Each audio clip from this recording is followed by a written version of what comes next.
തിരുവനന്തപുരത്ത് കെ.സി. വേണുഗോപാൽ അനുകൂല ഫ്ലെക്സിൽ കരിയോയിൽ ഒഴിച്ചു. കെ.പി.സി.സിക്ക് മുന്നിൽ സ്ഥാപിച്ച ബോർഡിലാണ് കരിയോയിൽ ഒഴിച്ചത്. വിവരങ്ങളുമായി ഹാൻസ് ജോൺ ആണ് ചെയ്യുന്നത്. ഹാൻസി, മുഖ്യമന്ത്രിക്കായുള്ള അനുകൂല പ്രതികൂല പോസ്റ്ററുകളൊക്കെ ഉയരുന്നു. ഇപ്പോൾ കെ.സി. വേണുഗോപാലിനെ അനുകൂലിച്ച പോസ്റ്ററല്ലേ കരിയോയിൽ ഒഴിച്ചിരിക്കുന്നത്?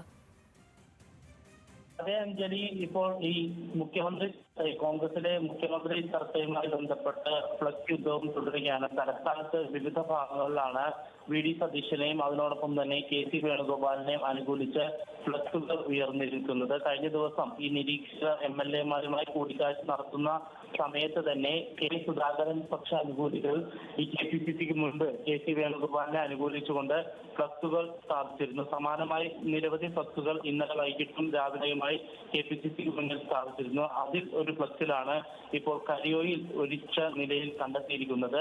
കെ.പി.സി.സി മുന്നിൽ സ്ഥാപിച്ച ഈ ബോർഡിൽ മുൻ കായംകുളം മണ്ഡലം പ്രസിഡന്റായിട്ടുള്ള എ നൌഷാദ് ഖാൻ കെ.സി. വേണുഗോപാലിന്റെ പിന്തുണ അർപ്പിച്ചുകൊണ്ടാണ് അത്തരമൊരു ഫ്ലക്സായിരുന്നു സ്ഥാപിച്ചിരുന്നത്. ഈ ഫ്ലക്സിലാണ് ഇന്നലെ വൈകിട്ടോടുകൂടി ഈ കരിയോയിൽ ഒഴിച്ചിരിക്കുന്നത്. പിന്നീട് ഇത് കണ്ട അണികൾ ഈ ഫ്ലക്സ് ഇപ്പോൾ ഈ കെ.പി.സി.സി ആസ്ഥാനത്തിന് മുൻപിൽ നിന്ന് മാറ്റിവെച്ചിട്ടുണ്ട്. എന്നാലും നിലവിൽ ഫ്ലക്സ് യുദ്ധം തുടരുകയാണ്. അതേസമയം ഈ പ്രതിരോധിക്കുന്നവരും അതിനോടൊപ്പം തന്നെ എതിർചേരിയിലുള്ളവരും ഇത്തരം നടപടികൾ തുടരുകയും ചെയ്യുകയാണ്. അഞ്ജലി, കെ.സി.യുടെ അനുകൂല പോസ്റ്ററിലാണ് കരിയോയിൽ ഒഴിച്ചിരിക്കുന്നത്. വിവരങ്ങൾ നൽകിയത് ഹാൻസ് ജോൺ ആണ്.